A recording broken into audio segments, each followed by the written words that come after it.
नमस्कार. अडीचच्या बातमीपत्रात मी दीपाली केळकर आपलं स्वागत करते.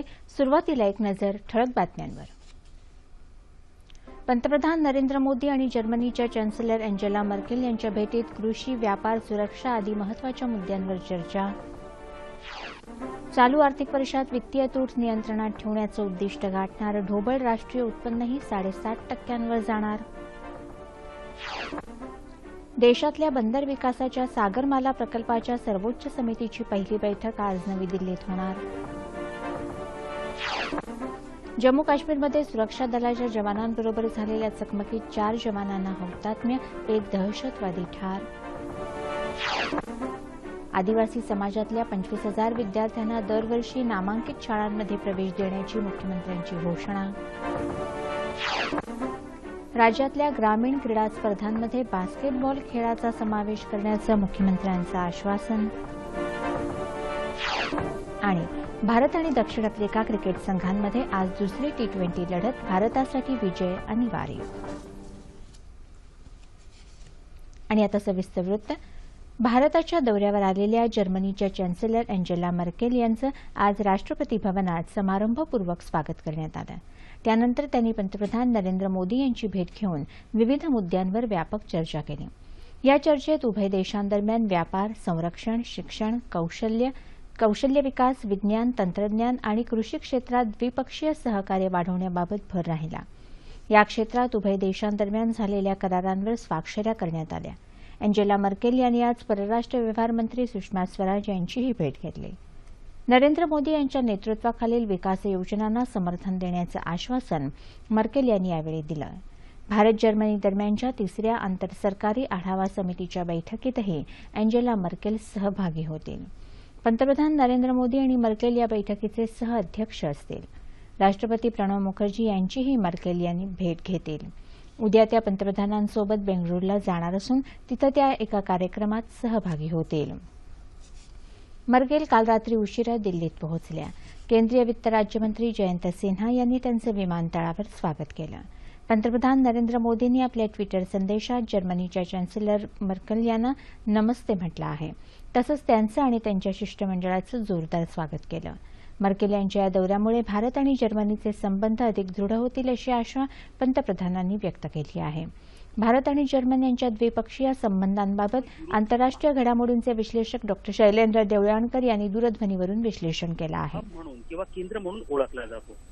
संपूर्ण युरोपियन युनियनमध्ये भारताचा सगळ्यात मोठा व्यापार भागीदार म्हणजे जर्मनी आहे. भारत आणि जर्मनीमध्ये $16 अब्ज एवढा प्रचंड मोठा व्यापार आहे. त्याचप्रमाणे भारतामध्ये गुंतवणूक करणाऱ्या देशांमध्ये जर्मनी हा 8व्या क्रमांकावर लागतो आणि जागतिक स्तरावरती भारताचा ज्या देशांबरोबर व्यापार आहे त्यामध्ये देखील जर्मनीचा क्रमांक हा 6व्या स्थानावरती आहे. याचबरोबर ऑटोमोबाईल असेल, एरोस्पेस असेल, बँकिंग असेल, सोलर एनर्जी असेल, अशा विविध क्षेत्रांमध्ये जर्मनीने प्रावीण्य मिळवलेलं आहे आणि त्याची गरज भारताला आहे. ही जी भेट आहे ही प्रामुख्याने 3 दृष्टिकोनातून अतिशय महत्वाची आहे. पहिलं म्हणजे कौशल्याचा विकास, दुसरं व्यवसाय प्रशिक्षण आणि तिसरा जो महत्वाचा आहे तो म्हणजे मेक इन इंडिया. त्या तिन्ही दृष्टिकोनातून हा दौरा महत्वाचा आहे. आपण लक्षात घेतलं पाहिजे आहे की साधारणतः 1265 जर्मनी कंपन्यांच्या ब्रांचेस या भारतामध्ये उघडण्यात आलेल्या आहेत आणि आता ही जर्मनीची गुंतवणूक भारतामध्ये भविष्यात वाढणार आहे. त्यामुळे या दौऱ्यामागची 3 प्रमुख उद्दिष्ट आहेत. पहिलं म्हणजे भविष्यात जर्मनीची भारतामधली गुंतवणूक वाढावी, त्यासाठी कोणते व्यापार अडथळे आहेत ते अडथळे दूर करणे हा महत्वाचा मुद्दा आहे. नोव्हेंबरमध्ये पॅरिस इथं क्लायमेट कॉन्फरन्स म्हणजे पर्यावरण परिषद सुरू होती आहे. त्यामध्ये कोणत्या प्रकारची भूमिका भारत आणि जर्मनीने घ्यावी त्यावर चर्चा होणार आहे. आणि तिसरा जो मुद्दा आहे तो थोडासा संवेदनशील आणि थोडासा अराजकीय स्वरूपाचा मुद्दा आहे आणि तो आहे जर्मन भाषेसंदर्भातला. 2011 मध्ये भारत आणि जर्मनी यांच्यामध्ये करार झाला होता. त्यानुसार केंद्रीय विद्यालयांमधनं जो 3 भाषा शिकवल्या जातात त्यापैकी 3री भाषा म्हणून जर्मन भाषेला मान्यता दिली गेली होती. तथापि मागच्या वर्षी या संदर्भात काही वाद उत्पन्न झालेले होते, तर त्यामुळे या संदर्भात महत्वपूर्ण चर्चा होण्याची देखील शक्यता आहे. एकंदरीतच काय हा संपूर्ण दौरा उद्योग, आर्थिक आणि व्यापाराच्या दृष्टिकोनातून महत्व आहेच आहे, पण त्याचबरोबर भारताची एकंदरीतच जर्मनी बरोबर आणि युरोपीय महासंघाबरोबर पुढे व्यापार भागीदारी वाढावी या दृष्टिकोनातून या दौऱ्याचं महत्व आहे. कमी आणि स्थिर महागाई दर राखण्यासह शाश्वत आर्थिक विकासासाठी केंद्र सरकारचे निकराचे प्रयत्न सुरू आहेत, अशी माहिती केंद्रीय वित्त सचिव रतन बटाल यांनी दिली. आर्थिक व्यवहार सचिव शक्तिकांत दास आणि महसूल विभागाचे सचिव हसमुख अधिया यांच्याबरोबर नवी दिल्लीत घेतलेल्या पत्रकार परिषदेत ते आज बोलत होते. सध्या उत्साहवर्धक वातावरण नसल्यामुळे अर्थव्यवस्थेला अनेक संकटांना सामोरं जावं लागत आहे. तरीही आर्थिक विकासाचा मार्ग सुकर करण्यावर सरकारचा भर असल्याचं त्यांनी सांगितलं. चालू आर्थिक वर्षात वित्तीय तूट कमी होऊन ती 3.9% राखण्याचं उद्दिष्ट पूर्ण होईल, असा विश्वास वटाल यांनी व्यक्त केला. केंद्र सरकारच्या योजनांमध्ये सुसूत्रता आणण्यावर भर देत असल्याचं त्यांनी सांगितलं. चालू आर्थिक वर्षात ढोबळ राष्ट्रीय उत्पन्नाचा दर 7.5% जास्त राहील, अशी अपेक्षा शक्तिकांत दास यांनी या वार्ताहर परिषदेत व्यक्त केली. कमी महागाई दर आणि आंतरराष्ट्रीय बाजारात घसरलेल्या वस्तूंच्या किमती या पार्श्वभूमीवर देशाच्या आर्थिक सुधारणांसाठी ही धोरणात्मक संधी असल्याचं दास यांनी यावेळी सांगितलं. केंद्र सरकारची सुवर्णरोखे मुद्रा योजना पुढच्या महिन्यापासून सुरू होणार असल्याचंही ते म्हणाले. सप्टेंबर महिन्यापर्यंत प्रत्यक्ष कर प्राप्तीत वाढ झाल्याची माहिती हसमुख अधिया यांनी यावेळी दिली. राष्ट्रीय सागरमाला सर्वोच्च समितीची पहिली बैठक आज दिल्लीत होणार आहे. केंद्रीय परिवहन आणि महामार्ग मंत्री नितीन गडकरी या बैठकीच्या अध्यक्षस्थानी असतील. या समितीच्या सदस्यांमध्ये नीती आयोगाच्या उपाध्यक्षांसह किनारपट्टीलगतच्या राज्यांचे मुख्यमंत्री आणि अनेक केंद्रीय मंत्री या बैठकीत सहभागी होतील. सागरमाला योजनेतून भारताच्या 7,500 किलोमीटर लांबीच्या सागरी किनारपट्टी बंदरांच्या विकासाचा प्रयत्न करण्यात येणार आहे. आज होणाऱ्या बैठकीत योजनेची रूपरेषा तसंच सागरमाला संस्थात्मक व्यवस्था निर्माण करण्याबाबत विचार करण्यात येईल. या योजनेबाबत राज्य आणि केंद्राच्या भूमिकांचीही बैठकीत चर्चा होईल. प्रत्यक्ष आणि अप्रत्यक्षपणे बंदरांचा विकास करणं, माल वाहतुकीसाठी पायाभूत सुविधा निर्माण करणं हा योजनेचा मुख्य उद्देश आहे. जम्मू काश्मीरमध्ये कुपवाडा जिल्ह्यातल्या हंडवाडा परिसरात दहशतवाद्यांबरोबर झालेल्या चकमकीत सुरक्षा दलाच्या 4 जवानांना आपले प्राण गमवावे लागले. या परिसरातल्या हाफरुदा जंगल परिसरात लपून बसलेल्या अतिरेक्यांचा शोध घेताना दहशतवाद्यांनी ही चकमक सुरू केली. जंगलात किती दहशतवादी लपले आहेत हे अद्याप कळलं नसून काल रात्रीपासून सुरू झालेली शोध मोहीम आणि चकमक अद्यापही सुरू आहे. काल रात्री याच परिसरातल्या लोलाब इथं सुरक्षा दलाच्या जवानांबरोबर झालेल्या चकमकीत एक अज्ञात दहशतवादी ठार झाला असून घटनास्थळावरून AK-47 रायफल ताब्यात घेण्यात आली आहे. काल पुलवामा जिल्ह्यातल्या त्राल परिसरात सुरक्षा दलाच्या जवानांनी लपून बसलेल्या जैश ए मोहम्मदच्या 2 दहशतवाद्यांना कंठस्नान घातलं. या कारवाईत सुरक्षा दलाचा एक जवान जखमी झाला आहे. राज्यातल्या आदिवासी समाजाच्या सर्वांगीण विकासासाठी समाजातल्या 25,000 विद्यार्थ्यांना दरवर्षी नामांकित शाळांमध्ये प्रवेश देण्यात येईल, अशी घोषणा मुख्यमंत्री देवेंद्र फडणवीस यांनी नागपूर इथं केली. अखिल भारतीय वनवासी कल्याण आश्रमाच्या 3 दिवसांच्या कार्यकर्ता संमेलनाच्या सांगता समारंभात ते बोलत होते. निसर्गाशी एकरूप झालेल्या आदिवासींनी जल, जंगल आणि जमिनींचा ऱ्हास होऊ न देता ते टिकवून ठेवण्यासाठी महत्त्वपूर्ण योगदान दिलं आहे. पर्यावरण आणि वातावरण बदलांचा धोका फार पूर्वीच ओळखून आदिवासी समाजानं पर्यावरण रक्षणात समर्थपणे साथ दिली आहे, असे गौरवोद्गार त्यांनी यावेळी काढले. क्रीडा क्षेत्रात आदिवासी मुलं चांगली कामगिरी बजावू शकतात, हे लक्षात घेऊन त्यांना सर्व त्या सोयीसुविधा उपलब्ध करून प्रोत्साहित करण्याची गरज असल्याचं मत त्यांनी यावेळी व्यक्त केलं. कला आणि संस्कृतींचं समर्पित वृत्तीनं जतन करणारी जीवनशैली ही आदिवासी समाजाची ओळख असून वनवासी कल्याण आश्रमाच्या कार्यामुळे या समाजात एक नवी उमेद आणि स्वाभिमान निर्माण झाला आहे, असं मत केंद्रीय ग्रामीण विकास राज्यमंत्री सुदर्शन भगत यांनी प्रमुख पाहुणे म्हणून बोलताना व्यक्त केलं. या सांगता समारंभाला राष्ट्रीय स्वयंसेवक संघाचे राष्ट्रीय सेवा प्रमुख सुहास हिरेमठ, केंद्रीय राज्यमंत्री हंसराज अहिर यांच्यासह अनेक मान्यवर उपस्थित होते. जागतिक तसंच आशियाई बाजारातल्या सकारात्मक स्थितीच्या पार्श्वभूमीवर मुंबई शेअर बाजाराच्या निर्देशांकानं आज सकाळच्या सत्रात 399 अंकांची उसळी घेतली आणि तो 26,620 अंकांवर पोहोचला. भांडवली वस्तू, बँकिंग, ऊर्जा आणि वाहन क्षेत्रातले समभाग तेजीत राहिल्यामुळे त्यांची जोरदार खरेदी झाली. याचा परिणाम निर्देशांकावर झाला. राष्ट्रीय शेअर बाजाराच्या निफ्टीतही 112 अंकांची वाढ होऊन तो 8,062 अंकांवर पोहोचला. बँका आणि निर्यातदारांनी मोठ्या प्रमाणात डॉलरची विक्री केल्यानं रुपयाच्या मूल्यात सलग आज 5व्या दिवशी वाढ झाली. रुपयाचं मूल्य 27 पैशांनी वधारलं आणि डॉलरच्या तुलनेत ते 65 रुपये 30 पैसे राहिलं. बहुचर्चित शीना बोरा हत्येप्रकरणी मुख्य आरोपी इंद्राणी मुखर्जीसह तिचा दुसरा पती संजीव खन्ना आणि तिचा वाहन चालक श्याम राय यांच्या न्यायालयीन कोठडीत 19 ऑक्टोबरपर्यंत वाढ करण्यात आली. इंद्राणीसह या दोघांच्याही न्यायालयीन कोठडीची मुदत आज संपली. त्यानंतर संजीव खन्ना आणि श्याम राय यांना मुंबईतल्या सत्र न्यायालयात आज हजर करण्यात आलं. औषधांचा जादा डोस घेतल्यामुळे इंद्राणी मुखर्जी सध्या जे रुग्णालयात उपचार घेत आहे.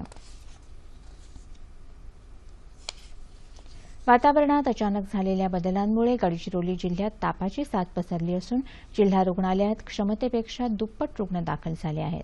जिल्ह्यातल्या अनेक गावांमध्ये मलेरिया, डेंग्यूची तर दूषित पाण्यामुळे अतिसार आणि काविळीची साथ पसरली आहे. परिणामी 250 खाटांची व्यवस्था असलेल्या जिल्हा रुग्णालयात 500 पेक्षा जास्त रुग्णांवर उपचार करण्याची वेळ आली आहे. जिल्ह्यातल्या सर्व तालुक्यांमधले रुग्ण जिल्हा रुग्णालयात उपचारांसाठी येत असल्यामुळे सर्वांना सोयीसुविधा आणि औषधोपचार देणं कठीण झालं आहे.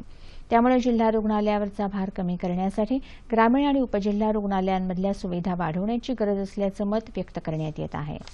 या संदर्भात आरोग्य सेवेवर पडणारा ताण लक्षात घेऊन नागरिकांनी कोणती काळजी घ्यावी याबद्दल जिल्हा शल्य चिकित्सक डॉ. खंडाते यांनी दूरदर्शनकडे मनोगत व्यक्त केलं आहे.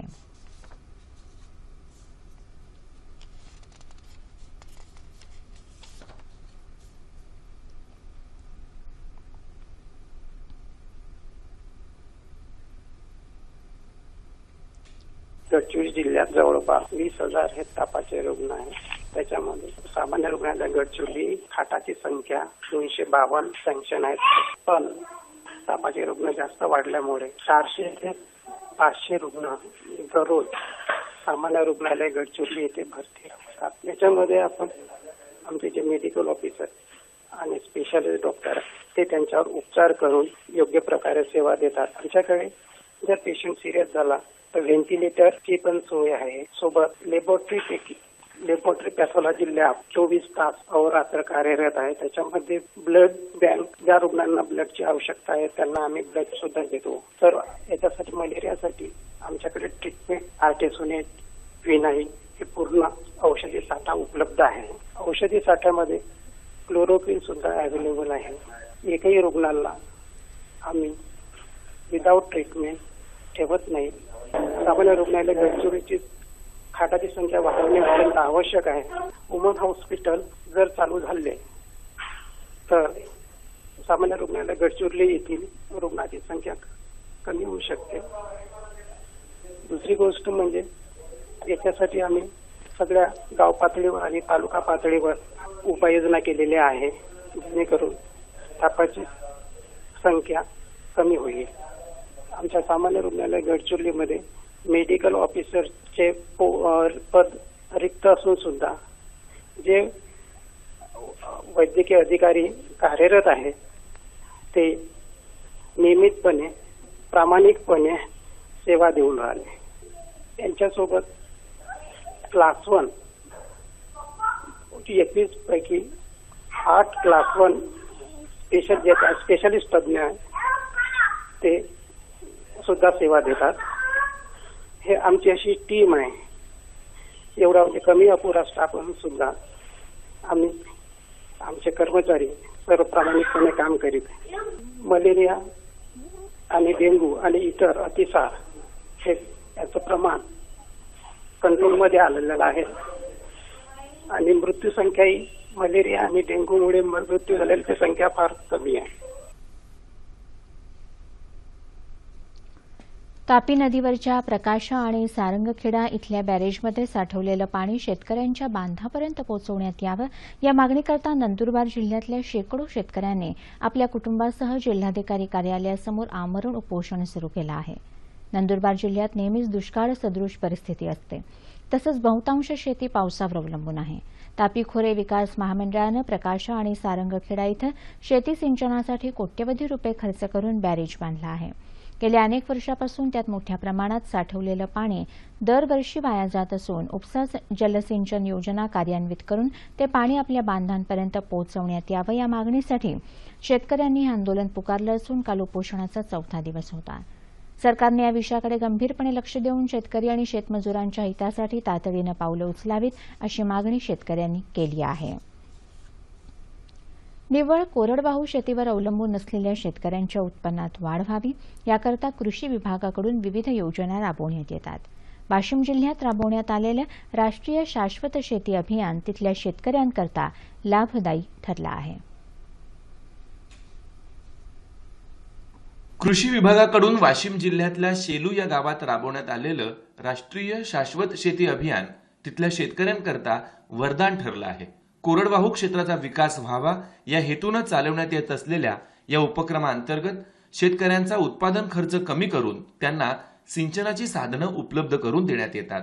याच योजनेमधून शेलू इथल्या 76 शेतकऱ्यांना अत्यल्प खर्चात गांडूळ खत प्रकल्प उभारून देण्यात आले असून त्यामुळे रासायनिक खतं आणि कीटकनाशकांचा वापर पूर्णपणे बंद झालाय. शेतकरी सेंद्रिय शेतीकडे वळले आहेत. कृषी विभागाकडून मिळालेल्या डिझेल इंजिन, पाईप, तुषार संच अशा साहित्याच्या वापरानं कमी पाऊस होऊन सुद्धा चांगलं उत्पन्न होण्याची शाश्वती शेतकऱ्यांमध्ये निर्माण झाली आहे. या योजनेअंतर्गत आमच्या शेलू गावात 75 गांडूळ खत युनिट उभारले गेले. तर यापासून शेतकऱ्याला भरपूर प्रमाणावर खत, गांडूळ खत मिळाले, वर्मीवाश मिळालं. त्याच्यामुळे शेतकऱ्यांना आपलं जे उत्पन्न आहे तर ते गांडूळ खत आणि वर्मीवाश वापरून घेतलेले, त्यामुळे शेतकऱ्याचा रासायनिक खतावर होणारा खर्च कमी झाला आणि त्याच्यामुळे त्याच्या उत्पादन खर्च कमी होऊन उत्पादनात वाढ झालेली आहे. याच योजनेमधून 49 कुटुंबांना म्हशी तर 12 कुटुंबांना बकरी पालनाकरता करण्यात आलेल्या मदतीनं गावात रोजगार उपलब्ध झालाय. या योजनेमुळे कोरडवाहू शेतीवर अवलंबून असलेल्या शेतकऱ्यांमध्ये चैतन्य निर्माण झालं असून याच योजनेची व्याप्ती वाढवून लवकरच संपूर्ण गाव सेंद्रिय शेतीकडे वळवण्याचे प्रयत्न चालू आहेत. आगामी कल्याण डोंबिवली महानगरपालिका निवडणुकीसाठी भाजपानं सोबत येण्याचा प्रस्ताव दिला असून रिपब्लिकन पक्षासाठी 22 जागा देण्याची मागणी खासदार रामदास आठवले यांनी केली आहे. ते ठाण्यात पत्रकारांशी बोलत होते. या निवडणुकीसाठी शिवसेना भाजपा युती होणार नसून निवडणुकीनंतर मात्र विधानसभेच्या धर्तीवर सेना भाजप एकत्र येणार असल्याचं सूचक वक्तव्यही खासदार आठवले यांनी यावेळी केलं. कोल्हापूर महापालिकेच्या 1 नोव्हेंबरला होणाऱ्या निवडणुकीत पीपल्स रिपब्लिकन पार्टी स्वबळावर 25 जागा लढवणार असल्याची घोषणा पक्षाचे राष्ट्रीय अध्यक्ष प्राध्यापक जोगेंद्र कवाडे यांनी कोल्हापूर इथं केली. स्थानिक नेत्यांच्या बैठकीनंतर त्यांनी पत्रकारांशी संवाद साधला. येत्या 6 ऑक्टोबरला जाहीरनामा प्रसिद्ध करण्यात येणार असून 15 ऑक्टोबरला पक्षाचे सर्व उमेदवार अर्ज भरतील असं त्यांनी यावेळी सांगितलं. सध्या आपला पक्ष जनता दलाबरोबर असून पुरोगामी विचारांवर आधारित पक्षाने एकत्र येण्यासाठी आपला प्रयत्न राहील. या प्रयत्नांना अपेक्षित प्रतिसाद मिळाल्यास आपला पक्ष जागा वाटपाबाबत लवचिक भूमिका घेईल असंही कवाडे यांनी यावेळी स्पष्ट केलं.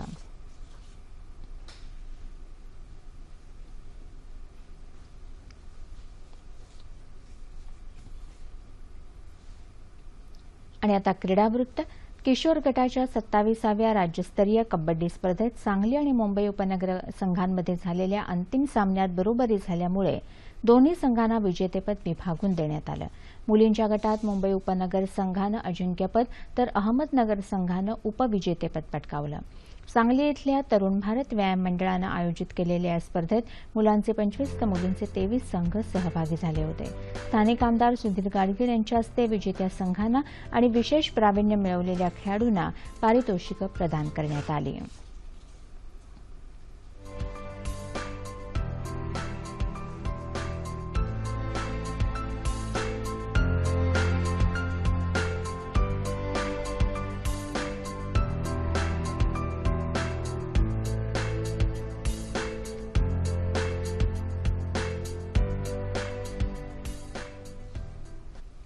त्रेचाळीसाव्या राज्यस्तरीय खो खो अजिंक्यपद स्पर्धेचा आणि निवड चाचणीचा समारोप काल जळगाव इथं झाला.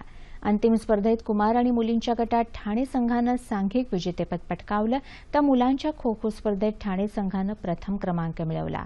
ठाण्याची निकिता भुजबळ मुलींमध्ये तर मुंबईचा यश चव्हाण मुलांमध्ये उत्कृष्ट संरक्षक ठरले. मुलींच्या ठाणे संघानं आणि मुलांमध्ये सांगली संघानं आक्रमक संघाचा मान मिळवला. जळगाव जिल्ह्याचे पालकमंत्री एकनाथ खडसे तसंच जलसंपदा मंत्री गिरीश महाजन यांच्या हस्ते या स्पर्धेचं पारितोषिक वितरण करण्यात आलं. या स्पर्धेतून भुवनेश्वर इथं होणाऱ्या राष्ट्रीय खो खो स्पर्धेसाठी महाराष्ट्राच्या कुमार आणि मुलींच्या संघाची निवड करण्यात येणार आहे. राज्यातील ग्रामीण क्रीडा स्पर्धेत बास्केटबॉल या खेळाचा पुन्हा समावेश केला जाईल असं आश्वासन मुख्यमंत्री देवेंद्र फडणवीस यांनी दिलं आहे. नागपुरातील शिवाजीनगर इथल्या बास्केटबॉल मैदानात राज्यस्तरीय शालेय बास्केटबॉल क्रीडा स्पर्धेचं उद्घाटन मुख्यमंत्री देवेंद्र फडणवीस यांच्या हस्ते झालं, त्यावेळी ते बोलत होते. राज्यात खेळांसाठी पोषक वातावरण तयार करण्यात येत आहे. खेळाला आपलं करिअर करू शकतील अशा संधी शासन खेळाडूंना उपलब्ध करून देईल. खेळांसाठी मैदानं मिळावी यासाठी आराखडा तयार केला आहे. तसंच खेळासाठी महाराष्ट्रात पोषक वातावरण निर्माण करण्याकरता क्रीडा धोरणाची अंमलबजावणी करण्यात येत असल्याचंही मुख्यमंत्र्यांनी यावेळी सांगितलं.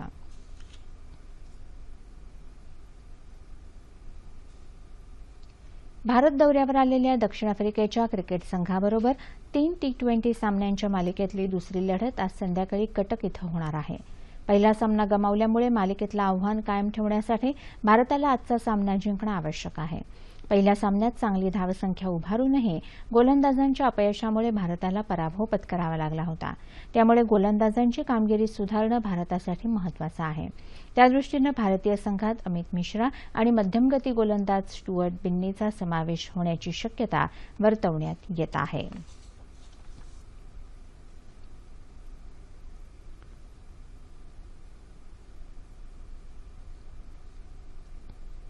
आणि आता हवामान वृत्त आणि हवामानाचा अंदाज. सोलापूर जिल्ह्यातल्या बार्शी, पांघरी, खांडवी, भोयरे, शिवीर, घोळवेवाडी, सांगोला, मंगळवेढा, पंढरपूर इथं काल संध्याकाळी मुसळधार पाऊस झाला असून आतापर्यंत तिथं 3 जणांचा मृत्यू झाला आहे. तसंच वीज पडून 18 शेळ्या दगावल्याचं वृत्त आहे. उस्मानाबाद शहर आणि परिसरात विजांच्या कडकडाटासह जोरदार पाऊस झाला. उस्मानाबाद तालुक्यात वीज अंगावर पडून नितळी इथं एका शेतकऱ्याचा जागीच मृत्यू झाला, तर 1 म्हैस आणि 20 शेळ्या दगावल्या आहेत. तेरणा नदी भरून वाहू लागली असून धरणाच्या पातळीत वाढ होत असल्याचं आमच्या वार्ताहरानं कळवलं आहे. सोलापूर जिल्हा तसंच सिंधुदुर्गमध्ये कणकवलीसह काही भागात जोरदार पाऊस झाल्याचं वृत्त आहे. साताऱ्यातही सलग 3ऱ्या दिवशी पावसानं दमदार हजेरी लावली. जिल्ह्यातल्या कराड, महाबळेश्वर, खटाव, माण, फलटण या तालुक्यांमध्ये तर कोयनानगर परिसरात मुसळधार पाऊस झाला. जिल्ह्यातल्या माणगंगा नदीचं पात्रही भरलं आहे. सांगली जिल्ह्यातही सर्वत्र मध्यम स्वरूपाचा पाऊस झाल्याचं आमच्या प्रतिनिधीनं कळवलं आहे. येत्या 24 तासात कोकण आणि मध्य महाराष्ट्रात काही ठिकाणी तर मराठवाडा आणि विदर्भात तुरळक ठिकाणी मेघगर्जनेसह पाऊस पडण्याची शक्यता हवामान विभागानं वर्तवली आहे. आणि शेवटी ठळक बातम्या पुन्हा एकदा. पंतप्रधान नरेंद्र मोदी आणि जर्मनीच्या चॅन्सेलर अँजेला मर्केल यांच्या भेटीत कृषी, व्यापार, सुरक्षा आदी महत्त्वाच्या मुद्द्यांवर चर्चा. चालू आर्थिक वर्षात वित्तीय तूट नियंत्रणात ठेवण्याचं उद्दिष्ट गाठणार. ढोबळ राष्ट्रीय उत्पन्नही 7.5% जाणार. देशातल्या बंदर विकासाच्या सागरमाला प्रकल्पाच्या सर्वोच्च समितीची पहिली बैठक आज नवी दिल्लीत होणार. जम्मू काश्मीरमध्ये सुरक्षा दलाच्या जवानांबरोबर झालेल्या चकमकीत 4 जवानांना हुतात्म्य, 1 दहशतवादी ठार. आदिवासी समाजातल्या 25,000 विद्यार्थ्यांना दरवर्षी नामांकित शाळांमध्ये प्रवेश देण्याची मुख्यमंत्र्यांची घोषणा. राज्यातल्या ग्रामीण क्रीडा स्पर्धांमध्ये बास्केटबॉल खेळाचा समावेश करण्याचं मुख्यमंत्र्यांचं आश्वासन. आणि भारत आणि दक्षिण आफ्रिका क्रिकेट संघांमध्ये आज दुसरी T20 लढत, भारतासाठी विजय अनिवार्य. याबरोबरच हे बातमीपत्र संपलं. पुन्हा भेटूया संध्याकाळी 5 वाजता सह्याद्री वाहिनीवर. नमस्कार.